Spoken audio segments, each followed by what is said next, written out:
আমি কারোর সাথে কিন্তু কোনোদিন মুনাফিকি করিনি, একথা কেউ আপনারা বলতে পারবেন না। আমি যখন যেখানে দায়িত্ব পালন করেছি সেখানে কিন্তু আমি সঠিকভাবে দায়িত্ব পালন করার চেষ্টা করেছি। আমি ভোমরা বন্দরের সব থেকে দীর্ঘদিনের সভাপতি ছিলাম। এখানে যারা ভোমরায় উপস্থিত আছেন বলেন আমি ছিলাম কিনা? আমার সময় কি উন্নয়ন হয়েছিল বলেন? আমার সময় আমি কি করে এসেছিলাম? ভোমরা বন্দরকে আমি পূর্ণাঙ্গ বন্দরের রূপ দিয়েছিলাম। আজকে সেই বন্দর কোথায় গেল? আজকে শ্রমিকদের ভিতরে হাহাকার, আজকে ধুলো ওড়ে। আমার সময় 500-550 গাড়ি ঢুকতো, তখন ওয়্যার হাউস থেকে কিছুই ছিল না। আজকে সেখানে 150 উপরে কোনো গাড়ি ঢোকে না। তাহলে আজকে ভোমরা বন্দরের এই অবস্থা হলো কেন? এর জন্য দায়ী কে? আজকে আপনারা সবাই বলছেন সেই কথা যে কে তার দিকে আপনারা আঙুল উঁচু করেছেন। আমিও তার দিকে ওই আঙুল উঁচু করতে চাই। আমাদের অভিভাবক যিনি হবেন, তাহলে অভিভাবক হতে হলে তাকে অবশ্যই ত্যাগ স্বীকার করার মন মানসিকতা রাখতে হবে। আজকে 4টে শ্রমিক ইউনিয়নের ভিতরে অসন্তোষ বিরাজ করছে, কর্মচারী অ্যাসোসিয়েশনের ভিতরে অসন্তোষ বিরাজ করছে। একটু আগে সাবেক আমাদের সিএনডি বায়ুসেনার সাধারণ সম্পাদক মোস্তাফিজুর রহমান তার ইঙ্গিত দিয়ে গেলেন, প্রকাশ্যই বলে গেলেন, সেখানেও আজকে অসন্তোষ বিরাজ করছে। কেন বিরাজ করছে? অস্ত্রকে ওই নজরুল সাহেবের নামে কেউ বলে না, সৌগত সাহেবের নামে কেউ বলে না, কেউ শহীদুলের নামে কেউ কথা বলে না, আওয়ামী লীগের বাবুর নামে কেউ কথা বলে না। সে তো উপজেলার চেয়ারম্যান ছিল, কই তার নামেও তো কথা কেউ বলে না। তার তো কোনো হস্তক্ষেপ ছিল না। কেন ওই জায়গায় হস্তক্ষেপ করা হয়েছে? আজকে ব্যবসায়ীরা শুনতে পায় 4 কোটি টাকা পায় না একজন ব্যক্তির কাছে। সেটা উচিত ছিল আমাদের যিনি যেহেতু সংসদ সদস্য, এই ব্যবসায়ীদের 4 কোটি টাকা সেই ব্যক্তির কাছ থেকে এনে দেওয়া। এখান থেকে শ্রমিকরা 1 টাকা পেল কি? তাই তো শ্রমিকরা টাকা পেত না থেকে। আজকে এই অবস্থা বিরাজ করছে ভোমরা। হ্যাঁ, ওই শোনের শ্রমিকের টনের টাকা খেয়ে পেয়ে যাচ্ছে। বলতে চাচ্ছি না, আপনারা বলছেন বলো।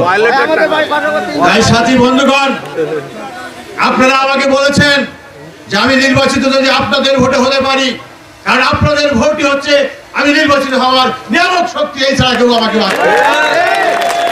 আপনারা যেভাবে আমাকে সহযোগিতা দিচ্ছেন এবং আপনাদের আজকে এই বর্ধিত সভায় আপনারা যে সিদ্ধান্ত নেওয়ার জন্য এসছেন, অনেকেই তার সিদ্ধান্তের কথা বলে দিয়েছেন নেতৃবৃন্দকে। আপনারা 2 জন নেতা মেনে নিয়েছেন, নজরুল সাহেব এবং আসাদুজ্জামান বাবুকে। আসলে মানার মতো নেতা 2 জন। আমি যদি নির্বাচিত হতে পারি, আমি যদি আপনাদের ভোটে এবং আপনাদের সহযোগিতায় আমি যদি নির্বাচিত হতে পারি, এই 2 নেতা আর আমার দলের 2 নেতা থেকে যে সিদ্ধান্ত নেবে, ইনশাআল্লাহ সেই সিদ্ধান্ত সরকারি যে সমস্ত বিধিবিধানের মধ্যে যে জিনিসগুলো রয়েছে, যেমন এই যে শিক্ষা প্রতিষ্ঠানগুলো যেভাবে আত্মীয়করণ বিভিন্নকরণ করা হয়েছে, এগুলো আর থাকবে না ইনশাআল্লাহ। যেসব প্রতিষ্ঠানগুলো ধ্বংস করে দেওয়া হয়েছে সেগুলো পুনরুজ্জীবিত করা হবে। এই আওয়ামী লীগ নেতৃবৃন্দর সাথে নিয়ে জাতীয় পার্টির নেতৃবৃন্দর সাথে থাকবে। সাথী বন্ধুগণ, আপনারা দূর দূরান্ত থেকে এসছেন, সংসদ সদস্য আছেন, তার দেখার দায়িত্ব, কিন্তু উনি এগুলো দেখেন না, অ্যাভয়েড করেন না, কি করেন আমি জানি না। সেদিন বললাম 40 কোটি টাকা, 40 লক্ষ টাকার একটা বাণিজ্য হয়ে গেল। মানে কারা করলেন এই 40 লক্ষ টাকার বাণিজ্য আমরা জানি না, তবে এগুলো আপনাদের খোঁজ দিতে হবে।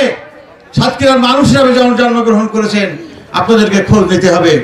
এই 10 বছর আমরা অবহেলিত রয়েছি সাতক্ষীরার মানুষ। আজকে আমরা জাতীয় পার্টি করি, মহাজোটের আমরা প্রার্থী, মহাজোটের আমরা শরিক দল ছিলাম। আমাদেরকে একটা কমিটিতে রাখা হয়েছে, আমাদেরকে কোনো জায়গায় দেওয়া হয়েছে। আমরা আইন শৃঙ্খলা কমিটিতে আমার সভাপতি ছিল, তাকে বাদ দিয়ে আরেকজনকে বসানো হয়েছে। তাহলে আমাদেরকে কি মূল্যায়ন করা হলো? আমাদের সভাপতি ছিল জেল ভিজিটর হিসাবে আদর্শ সাহেব, তাকেও নামটা বাদ দেওয়া হলো। এটা সম্পূর্ণ এমপি সাহেব বাদ দিয়েছেন যখন এমপি হওয়ার পরে 13 সালে, তার পুরস্কার আমাদেরকে দিয়েছেন তিনি। তাই আমরা আপনাদের কাছে আশ্বস্ত করতে পারি, আপনাদের নেতৃত্বে তৃণমূলের মতামতের ভিত্তিতে আমি যদি নির্বাচিত হতে পারি, তাহলে ইনশাআল্লাহ আপনাদের সবকিছু আশা আকাঙ্ক্ষা আমি পূরণ করে দেবো। যে স্বপ্নটা আপনারা বাবুল দিয়ে পূরণ করতে চেয়েছিলেন আমার ছোট ভাই, সেই স্বপ্ন আমি ইনশাআল্লাহ আপনাদের পূরণ করব এবং বাবুর প্রতিচ্ছবি হিসেবে আমি আপনাদের কাছে থাকবো।